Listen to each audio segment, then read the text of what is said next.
ನಮಸ್ಕಾರ ಸ್ನೇಹಿತರೆ, ಪ್ರಗತಿ ಚಾನಲ್ಗೆ ಆತ್ಮೀಯವಾದಂಥ ಸ್ವಾಗತ. ಇಂದಿನ ಭದ್ರಾ ಜಲಾಶಯದ ನೀರಿನ ಮಟ್ಟವನ್ನು ನೋಡಿಕೊಂಡು ಬರೋಣ. ಹೊಸದಾಗಿ ಯಾರು ಯೂಟ್ಯೂಬ್ ಚಾನಲ್ ನೋಡ್ತಾ ಇದ್ದರೆ ಸ್ನೇಹಿತರೆ, ಚಾನಲನ್ನು ತಪ್ಪದೆ ಸಬ್ಸ್ಕ್ರೈಬ್ ಆಗಿ. ಇಂದು ಭದ್ರಾ ಜಲಾಶಯದ ನೀರಿನ ಮಟ್ಟ ನೋಡೋದಾದರೆ, ಇಂದು ಡ್ಯಾಮ್ನ ಟೋಟಲ್ ಲೆವೆಲ್ ನೋಡೋದಾದರೆ 186 ಫೀಟ್ ಇದೆ. 186 ಇದೆ ಡ್ಯಾಮ್ನ ಟೋಟಲ್ ಫೀಟು, ರಿಯಲ್ ಫೀಟು. ಹಾಗೆ ಡ್ಯಾಮ್ನ ಇವತ್ತಿನ ಲೆವೆಲ್ ನೋಡೋದಾದರೆ 168.8 ಇದೆ. 168.8 ಇದೆ ಡ್ಯಾಮ್ನ ಲೆವೆಲ್ ಬಂದು ಇವತ್ತು ಪ್ರೆಸೆಂಟು.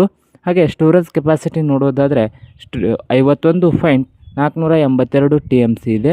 ಹಾಗೆ ಒಳಹರಿವು ನೋಡೋದಾದರೆ 14,236 ಕ್ಯೂಸೆಕ್ಸ್ ನೀರು ಬರ್ತಾ ಇದೆ.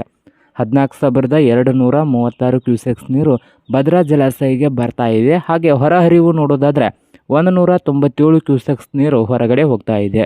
ಹಾಗೆ ಕಳೆದ ವರ್ಷದ ಡ್ಯಾಮ್ನ ಲೆವೆಲ್ ನೋಡೋದಾದರೆ 183 ಇತ್ತು. 183 ಇತ್ತು ರಿಯಲ್ ಫೀಟ್ ಬಂದು ಕಳೆದ ವರ್ಷ.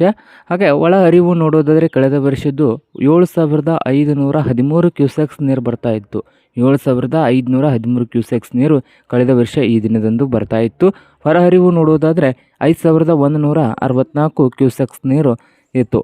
ಔಟ್ ಫ್ಲೋಯಿಂಗ್ ಬಂದು 5,164 ಕ್ಯೂಸೆಕ್ಸ್ ನೀರು ಹೊರಹರಿವು ಹೋದ ವರ್ಷ ಭದ್ರಾವತಿ ಡ್ಯಾಮ್ಗೆ ಈ ದಿನದಂದು ನೀರಿನ ಮಟ್ಟವಾಗಿತ್ತು. ಇದು ಇಂದಿನ ಭದ್ರಾ ಜಲಾಶಯದ ನೀರಿನ ಮಟ್ಟವಾಗಿದೆ ನೋಡಿ ಸ್ನೇಹಿತರೆ.